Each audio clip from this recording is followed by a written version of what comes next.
kicked me out. Well, that's because I didn't know you were ready. We stumbled in. Hey everybody. Welcome to Monday Night Live. Yes, a Labor Day Monday Night Live. Labor Day. Woohoo. We'll see who's all out there tonight. Yeah, if you're grilling still, just turn on your Facebook or your Instagram and we'll join you at your party enjoy for a minute. it. Yeah. Yeah. So Kate Simmons, Dean Nixon, Turning Leaf here in sunny St. George. We're just starting to get darker. Yeah. Starting to get darker at night. The autumn It's that equinox time of is year. coming up in a few weeks. Love it. Love it.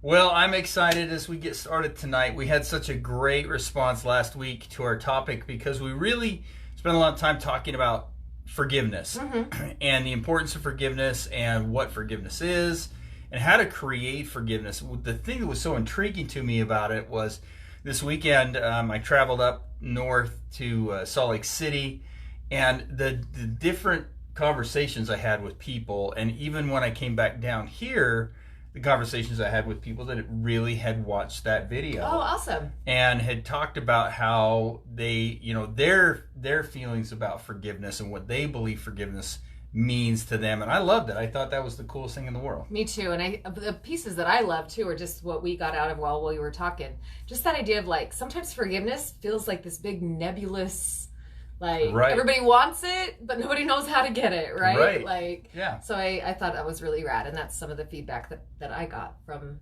Very our live good. last week as well. Well, tonight we wanted to jump into a different topic. And we noticed that it had been a while. It may seem like we're still talking about forgiveness, but we're not. Tricked ya. I'm shifting gears. Okay. We're shifting. Anyway.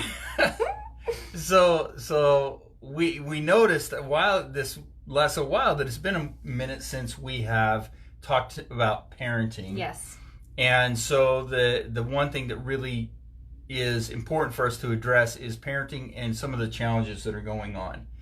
And I was I was up north this weekend, and I had this amazing conversation with one of my nephews, and we were talking about how different millennials' life is right now, and how the challenges that come with being in that life, in that growth where all of a sudden you become of age, and you're 12, 13, 14, 15, 16 years old, and now you're 19, 20, 21, 23, 25, and you've got this big gap where there's so much media and there's so much technology and there's so much of this stuff coming at you. And he was just talking from a really cool perspective of how he's having to learn how to really find himself through that process.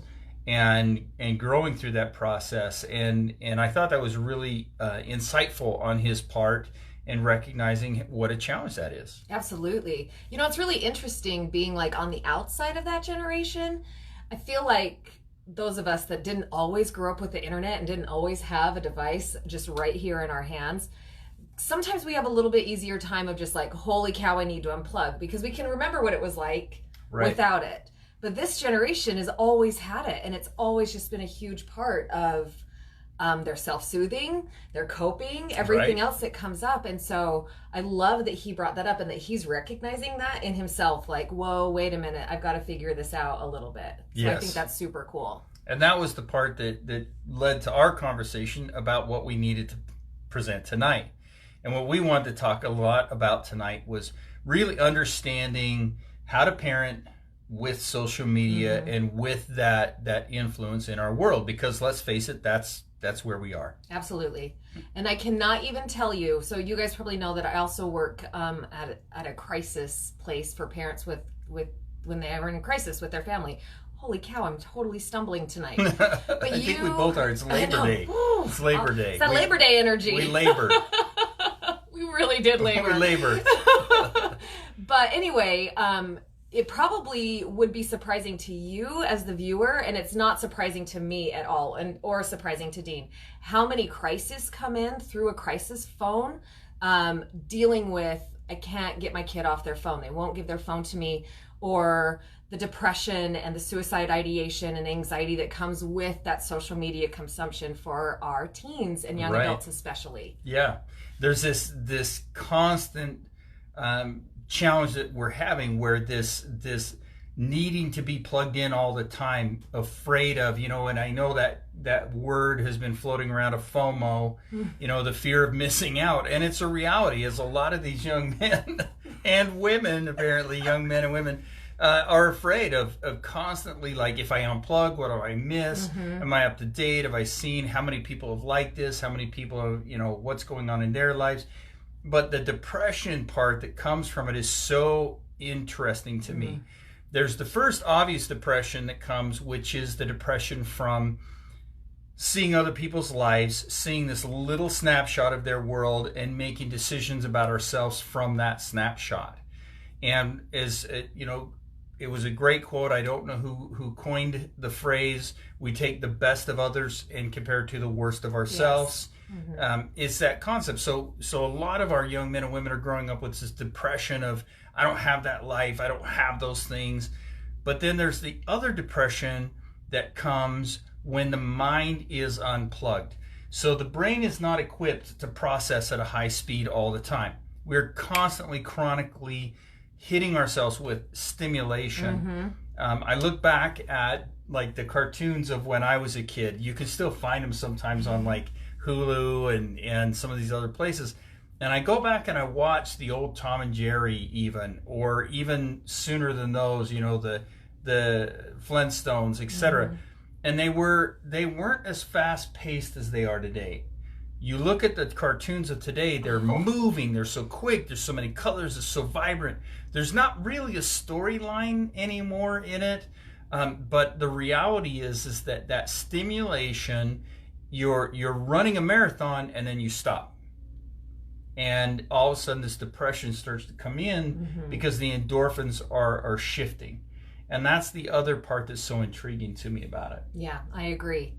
So we've come up with a few different ways as a parent to be able to kind of really check in with your kids and your young adults, because let's be honest, like Dean said, that millennial, right? Like that, even up into those early college years or early whatever is happening in life years. We're hitting about 20, even 30 now. I think 30 years of age is in that millennial category. Right. But as far as really parenting, like really hands-on, being able to have a lot of finesse and say in what your kids do and helping them learn other coping strategies, those critical teen years, I think, are right exactly where we're talking about with some of these skills that we're going to talk to you guys about. And Dean's already kind of touched on the first one, which we have talked about in other lives as well. So you can go back and find those. But in social media and on the internet and that constant go, like Dean was just mentioning, we lose touch of what is actually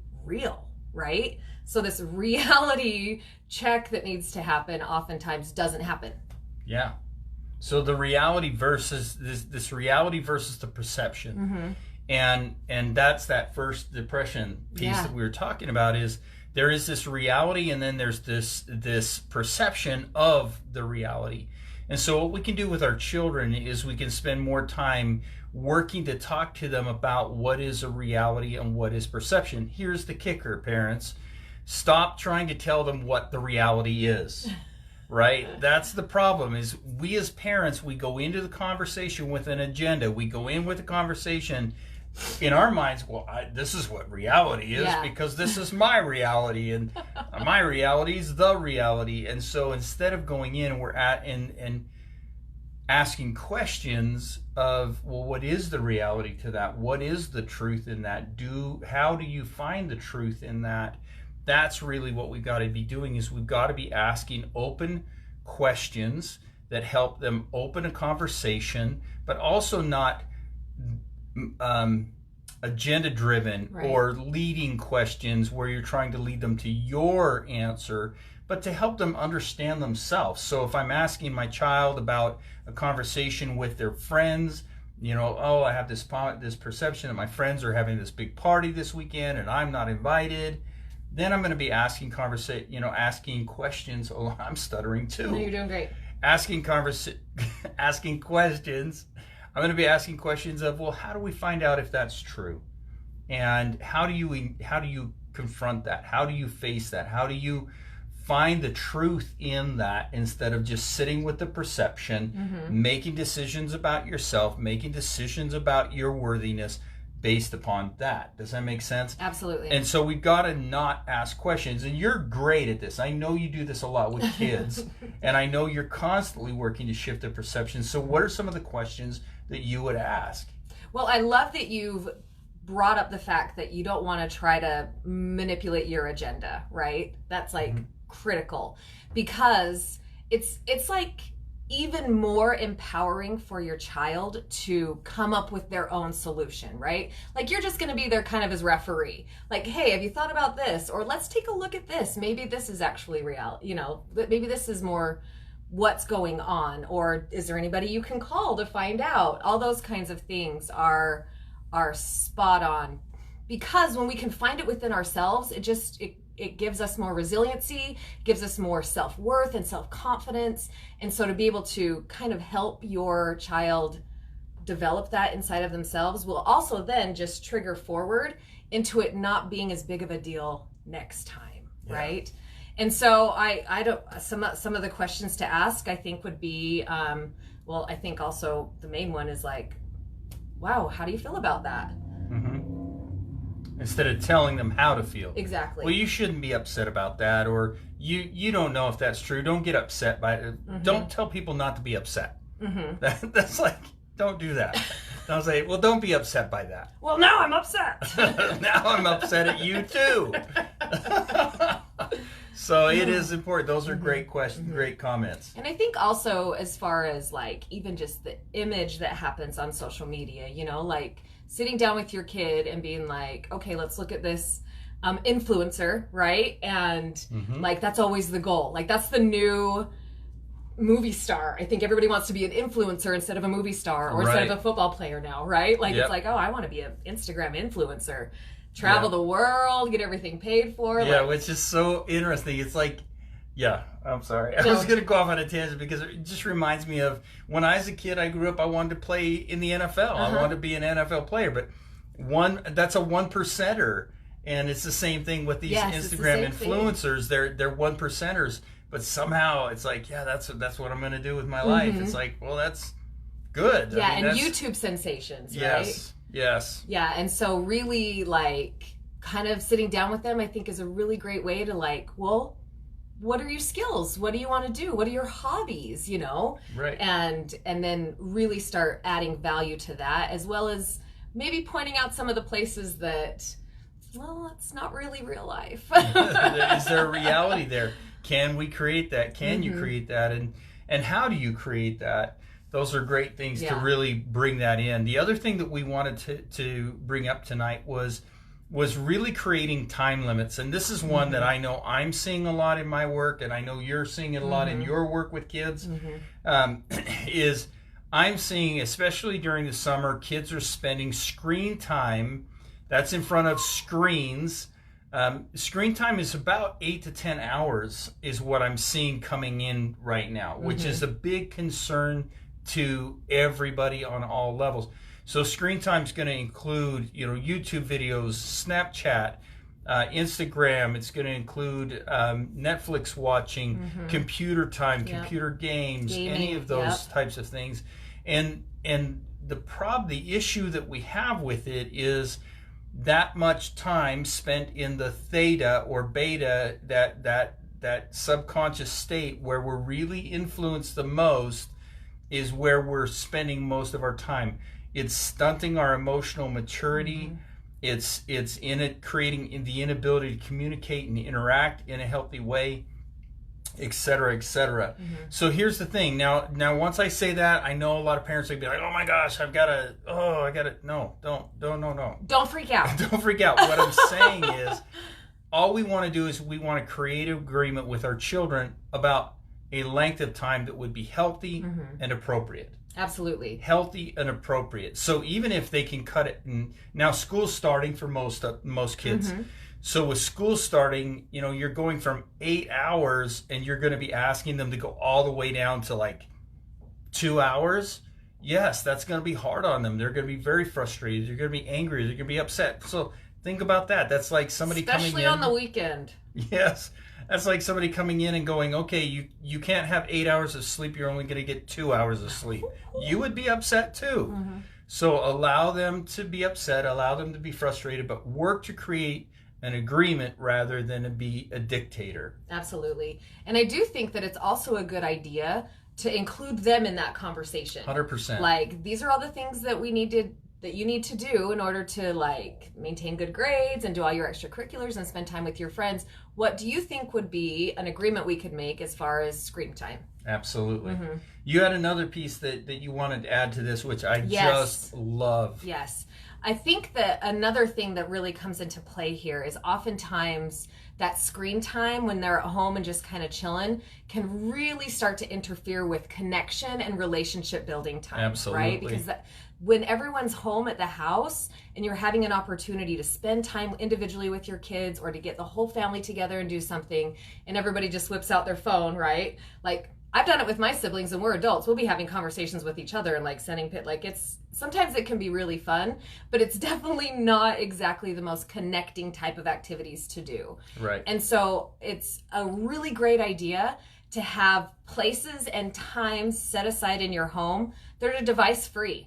And then and communicating that all up front so everybody's aware. It's not like a surprise, put away your phone, right? Like having that conversation beforehand will minimize a lot of the resistance that you will get.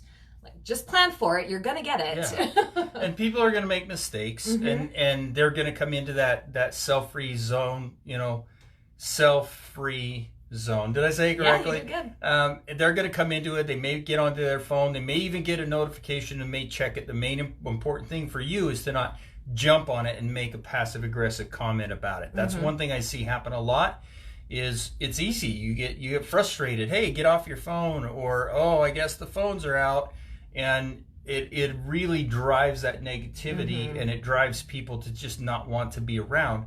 So we create the agreement, and we just stay consistent with the agreement, and do our best to just say, hey, this is for everybody to interact and connect. And I have been in certain venues, especially recently. I've been blessed to be in a venue where once on a Sunday, we work very hard not to have cell phones in that venue. And occasionally people do, but it's been so enjoyable to interact and connect and talk, and it's been a really delightful thing. Yeah. And you could just get super creative. Like, lots of people do this. They get like a basket or something where all the phones go in, put it away, and then if somebody's ringer goes off, they can go to the basket and check it, leave it there, and then come back. I love that you pointed that out. Like, if they want to kind of, like, it might be an anxiety thing, they need to kind of see it, but if they are coming right back to hang out with you, what a win. I mean, that's a total family win. Yeah, it's a wonderful thing. The other thing and last piece, as we're running out of time, we got about 2 minutes left, is just to remind people to go back and watch. I can't even remember about a month ago. Yeah, a month and a half. About a month probably. ago, we were talking about mindfulness and meditation. I think it was one of the last sections in the book, The Key. But we were talking a lot about how we are in that theta, in the stages of subconscious. Down in that theta is where we're really the most influenced.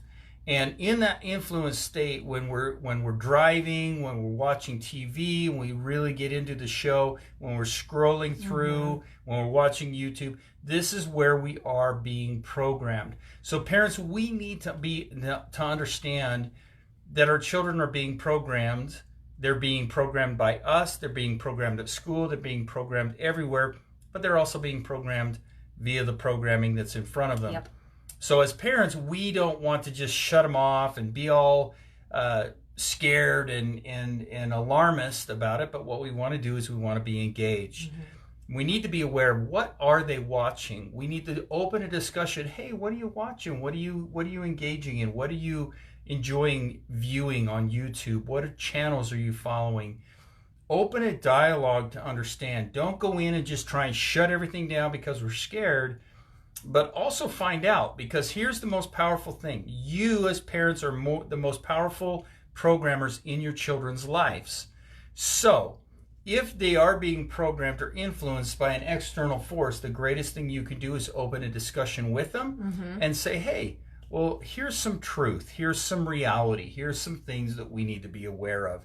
And it is just life-changing for these kids when we engage them in a conversation Yes. about it, instead of tell them, oh, you shouldn't be watching that, or that's dumb, or how do you believe that, and et cetera, et cetera. We've got to be more inclusive. Yeah, I completely agree. And there's no better way to really help a teen kind of navigate their own life and who they want to follow and what sort of influences they really do want to have coming at them, right? Because we need to be our own filter, so we need to teach them how to be their own filter and how to like work with their own values in everything that they're getting. So like if you have a teen daughter who continually has really low self-esteem and gets into depressive states after she's scrolling through Instagram, it's a really good conversation starter to be like, hey, I've kind of noticed this pattern. Yeah. Like, let's talk about it. Like, help me understand. Yeah, exactly. Do you see a correlation with this? Are there maybe some people that you don't need to follow on social media that would help you be able to be kinder to yourself? All those kinds of things are really great talking points. And there are, as you put it so well, there's such great influencers out there in the world right now. There are so many people that we can direct our children to, so many channels that we can encourage our children to go to. And we need to be open to finding those and engaging with them in a way that fits for them. Absolutely. So if you want to learn more about different ways to be able to like create more value-based parenting in your life and in your family and in your practices with your kids, we've got a workshop. Yes, Ta-da! we do. I think it's 4 weeks, right? Yep, coming up on September 28th, which is a Saturday. And if you want more information, just give us a call. It's from 10 to 4. We feed you lunch from the Twisted Noodle. It's delicious and healthy for you. So those of you that aren't in town, as I see a bunch of people popping in, Rachel and Ammon and Parrish and I think Josh. There's a few that are local that are watching as well that you can participate and come and participate in. We'd love it. Yes. And for you not locals, we're really working on figuring out a way with all of this internet access to be able to include you guys too that aren't here in St. George. Because if you need help, Kate is amazing. Kate is, and I have the utmost confidence. She is so phenomenal at what she does. Her ability to create a rapport with a kid is amazing to me. And we do Skype and phone. So if you those that aren't local need help, and those that are, if you just need some coaching, let us know. Yep, absolutely. We're way over, so I'm going to just sign us off then. Okay, but put us on your calendar, September 28th. Give us a call to save your seat, 435-652-1202. I haven't said the number in a long time, and I crushed it. All right. Have a great week, guys. Happy Labor Day. Mwah.